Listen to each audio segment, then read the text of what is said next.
first of all, I want to introduce Chris here. Chris Fritsch is the team lead in Minnesota. They live in, which town do you live in, Chris?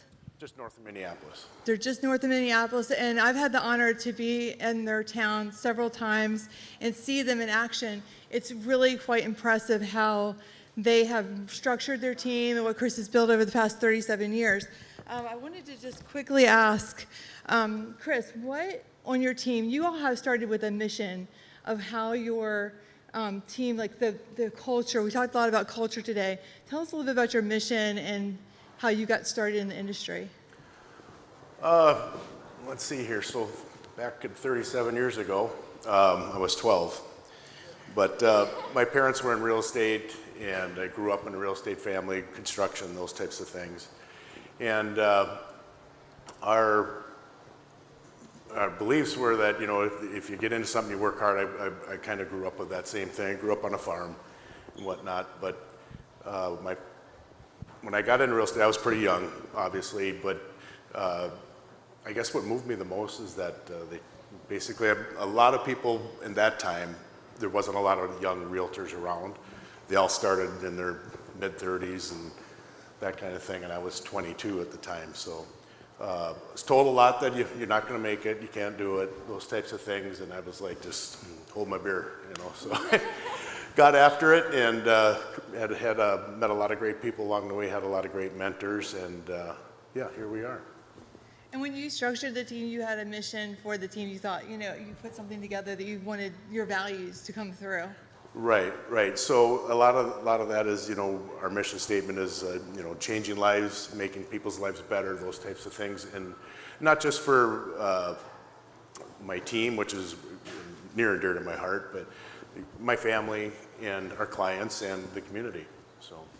And you all have been huge. Your business, is it a lead funnel business? Is it a referral business? How do you all get your leads? Like, does everyone on your team do the same way? No, everybody's got their niches. We try to train for everything, and then once we find out what certain individuals are really good at, we focus in on that and 10 times that ability that they have, and we have all those systems to do so.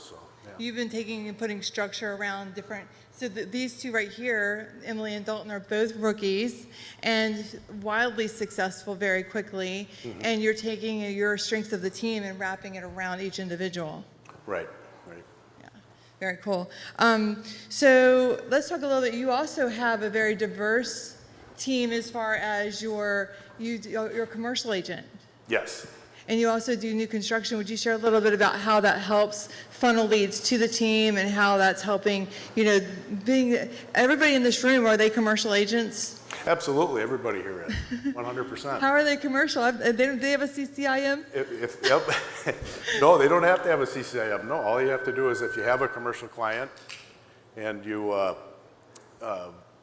find somebody that does commercial, work alongside them or just refer it out. So don't miss that opportunity to say, you know, I don't do commercial, I just sell existing houses and that's it. But all you have there be availability to sell. So build great relationships with people who know what they're doing, and then they become part of your team, and you're bringing more money into your own pocket passively. We talked a lot about passive income, and that's another way to kind of funnel money in, especially, you know, right now every market's hit a little differently at different times. And new construction, we have our Foundation Homes our team works with, and Craig leads that charge with our team, and we've worked with lots of builders. How has working with builders and being a part of new construction created inventory? We heard Leo yesterday say we're low on inventory. Right. So was new construction a good avenue or a good way to look? Yeah, absolutely. I've sold new construction since I got into the business. I did construction prior to that, so the knowledge of housing and how they're built and that kind of thing helps a lot. But especially nowadays, when we're in the situation that we are with inventory, if you're not able to find a buyer the home that they're looking for, you can always, you know, custom design it and get them exactly what they want. So we have that opportunity for the team, and that tends to help out quite a bit. So, yeah. Is it a lead magnet for you? Is what? Is it a lead magnet? It is. I mean, for certain areas, if we have exclusive developments and things like that, where we're the only builder in there, and like a single-family detached townhome or a villa or something like that, it's definitely a lead magnet for sure, absolutely. And tell us a little bit, we talked to you, you're a referral agent, like that's mostly where your business foundation stems from.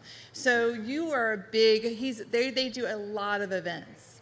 Yeah. And you talked about your community.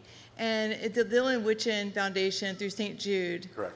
You dug into a charity that just like, you tell us a little bit about the charity, why and how it's affected your business and how it all kind of goes together. Okay. Well, Dylan was a young man. He was went to the high school that my kids did. He was a grade between each of them, and took a hit in football in two-a-days and had a seizure. And they thought maybe it was just a stinger or something like that. Well, they took him in and found out they had a tumor, and he doctored down in. They decided to doctor down at St. Jude Hospital. They're good friends of ours as well, but he went down there and went through all the treatments and whatnot, got a clean bill of health, and came home, and everything was great, and had another checkup on his 16th birthday, and went in and found out he was terminal. And from there, this young man, he was a complete stud of a person, an athlete, and just a genuine young man. And he spoke all over the country and talking about St. Jude and how it's helped him and how it's affected his family. And he worked with his mom and dad to start the Dylan Witchin Foundation, which we partner with because it's a local charity, and St. Jude. Also, we have golf tournaments, sporting clays events. We have a bingo event. Each one of our agents sign a contract when they get on our team that they will contribute $100 in their client's name towards St. Jude. So all of us on the team are all in at all times, and they buy into that really well. And it's a culture building opportunity. A lot of my people in the contracts as well, of course it wasn't during COVID, we couldn't do it, but in our contracts is that they go down after they've been with us for a year, go to Memphis, tour the hospital and the research centers, and to find out why we do what we do. Yeah, because it has to come from the heart, right? Absolutely, yeah. Yeah, and you can, that's how you lead. And like as far as like client appreciation events, you do a lot of big client appreciation events. You just had one recently. I think we did an event in Minnesota, and like following the week, you had a massive client event. Yes. And you don't like to work hard, do you? Well, no. No, so our client appreciation events, we all, like the events that we have to raise money for our charity, and those are all client touches because they're all invited to everything that we do. But we also want to show, love to them as well. We want to make sure that we care about them and just get to know them better. Those are opportunities to do that. Craig and I, our team, do a lot of client events too, and it's the before, the during, and the after. Everyone focuses on the moment of the event, but you got to get the team rallied around the before, the save the dates, the everything that goes in before, texting and personally inviting and making those phone calls. It's a massive opportunity to connect with people on a really deep level and see how they're doing. So I love that you all do that. Our teams are very similar in how we operate, I feel. Emily, you're a former teacher? Yep, special ed. Special ed, very cool. And she totally knocked my socks off when I met her. One, how many open houses are you doing, and how did you really get going with your business to be so successful? 43 transactions in a year and a half. Or that's just this year. Sorry, that was just this year. Oops.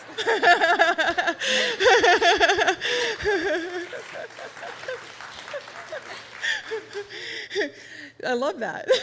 Even better. So tell us, what was the kind of the path? I mean, what was the catalyst that first got you thinking, I want to be a realtor, from being a teacher, special ed? But what do you think your strength is that helps you connect with people in such a way that has them working with you as an agent? Yeah, so I think that I focus so much on relationship building skills that open houses have been a huge lead source for me, where it's about the person and not the home, and you can just really gain trust through the open houses. So how many are you doing a week or like a month, or like could you give me like a little clue, or us a clue, what it looks like for Emily Blake on a day? I try to schedule as many as I can, so I'll try to do at least 6 a week.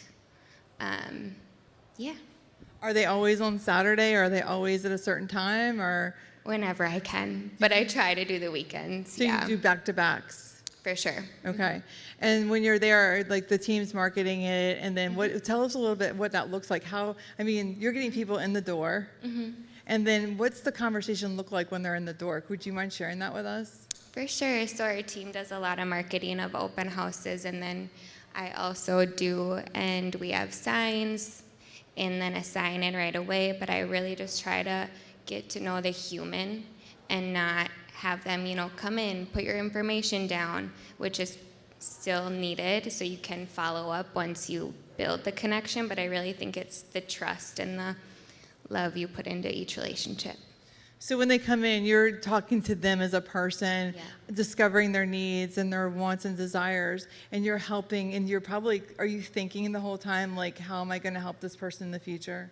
For sure, yeah. Okay. And how I can provide value to them in such a little period of time. Now I think we've all heard this, the fortune's in the follow-up. So you don't just do open house on Saturday and you hope on Monday they're going to call you. What does that look like, your follow-up plan? Because you have to have a strong follow-up plan. Yeah, I follow up right away after, and then we actually send out text messages that are customized of the actual home and just say things about me as an agent, such a pleasure to meet you, and then I will continue to follow up until they ghost me. And they ghost you and you still keep going, don't you? Yeah. We've all been ghosted. It's funny. Ghosting is hilarious to me because they ghost you until they don't, and then they're like, oh, I guess she's not going away. Yeah. Or they find a house they love and Right. you're their person. It's really good. It's nothing super complicated. It's consistency. It's planning and effort. Are the open houses? Are certain price points? Do you like a particular? Would you have a particular profile of a house you like to work for an open? Yeah, I love to go on our MLS and go into coming soon or the new listings in the beginning of the week and just go through and see what's new and the price point of the area, and then try to get the hot ones if I can. Awesome. Yeah. Very cool. Thank you. Dalton. Howdy. Howdy. This young man, when we were in Minnesota, stood on stage and he said a couple of words. That's about it, yeah. And they were pretty powerful. It was like mic drop. I was super impressed with him because this is just pure grit and pure, you don't take no for an answer in a good way. So you sold how many homes in 6 months? 8. 8 homes. And how old are you? 20. And how did you get your first transaction? Through calling. Pretty much how most of the stuff is. Did you call friends, or who was it? There was a calling list? Did you pick up the phone? Well, there's no phone books anymore, but I'm old. But what did you do? Yeah, so it started with calling all the people who I knew, and then now I've kind of already done that, and you still kind of keep calling them, but it's like, so I like numbers because they're kind of dope, and I'm young, so people don't necessarily trust me, but you can trust numbers. So when I'm running, so start the morning, we just kind of practice at 7 o'clock. And then at 8 o'clock, hit the expireds first. Generally, we have 15 to 20 in the morning.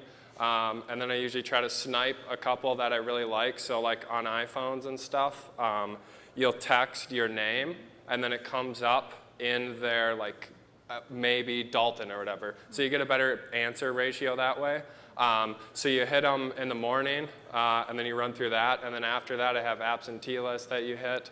And then generally for the expireds, you want to be running at a 10% lead rate, or lead conversion. So to make it a lead, it's got to be, they have to have a timeline, motivation, you have to ask for the appointment, and then they have to give you their email or some sort of information. Because after every call, I want to get their email to send them my resume, because they don't know me from a can of paint.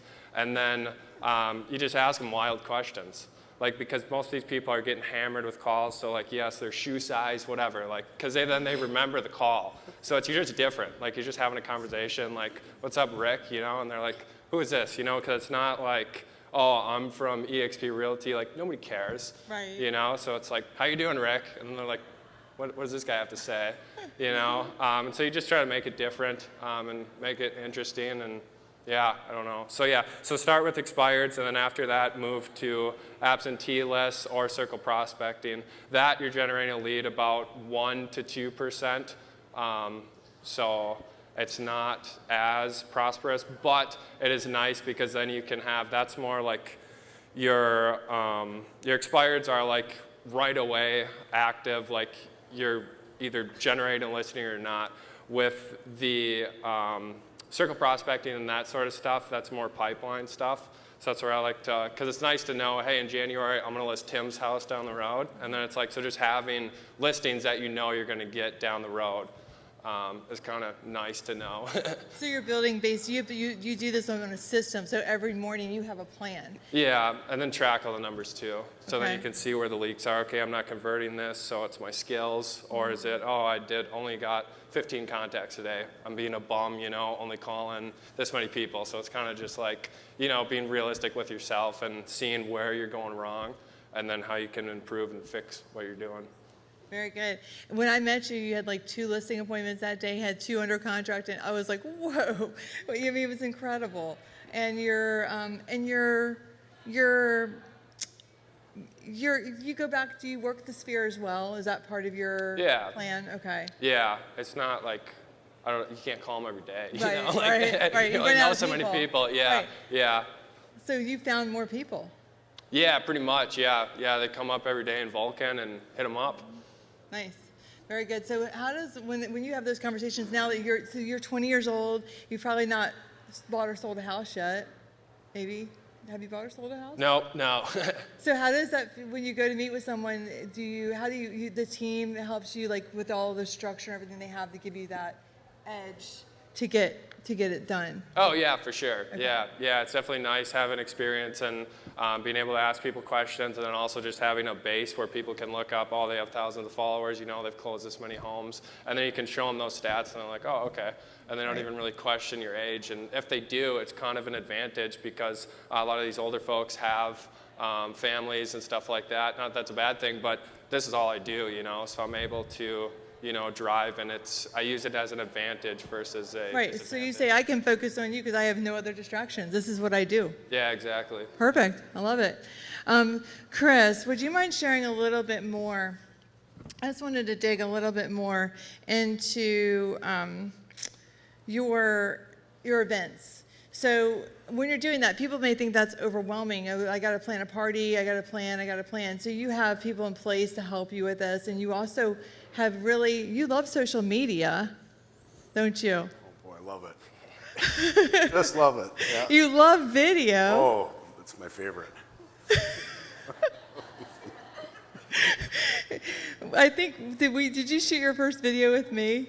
Yeah, pretty much. Yeah, we were in Cabo. Yeah, that's right. How'd that go? Great. I was in a swimsuit by the pool, and Shelly came up to me and said, Chris, I gotta talk to you. I'm like, oh no, what happened? And it was like, so she said, can you come back here? So we go around the corner by these bushes, and a videographer pops out of the bushes, and she looks at me, so we're gonna do a quick video.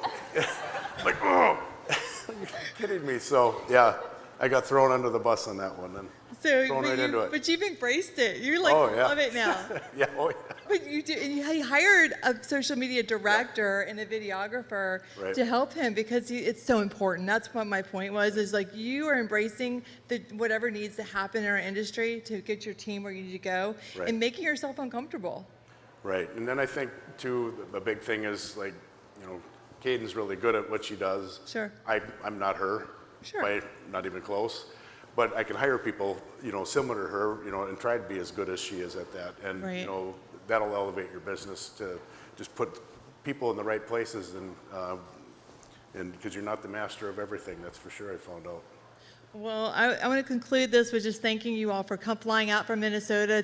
Chris came out here and brought these lovely people with him to inspire us and to share with us how they do their business. And the friendship and relationship, I just value it so much. Like a brother to me, we vacationed together and done some amazing things together. And Kevin and I both love you to pieces. Thank you both. And we'll conclude. Thank you.